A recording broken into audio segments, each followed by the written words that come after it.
La description de la venue du Christ dans sa gloire emprunte ces images au texte apocalyptique de l'Ancien Testament.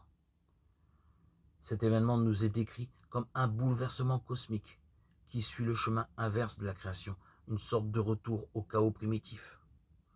Dieu seul peut ébranler le monde qu'il a façonné, image classique dans l'évocation du jour de Dieu dont parlent abondamment les prophètes. L'évangéliste fait apparaître le Fils de l'homme dans son rôle de rassembleur des élus.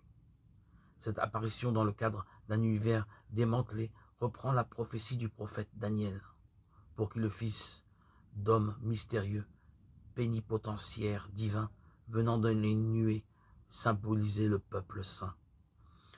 Daniel 17, 13, 14. Mais en se désignant comme le Fils de l'homme, Jésus l'a interprété dans un sens personnel, il fait corps avec lui. Les signes qui accompagnent cette venue sont comparables à la transformation de la nature au printemps, signe irrécusable que l'été est proche. Ainsi, la présence du Seigneur à son peuple, fidèle, manifeste l'éclosion d'une vie nouvelle dont les débuts prometteurs postulent l'épanouissement. Il n'y a pas à se demander quand se passera ce qui est maintenant tout proche, le jour du Seigneur toujours proche, pour celui qui laisse pénétrer en lui ces paroles qui ne passeront pas. Propos de Philippe Desjean.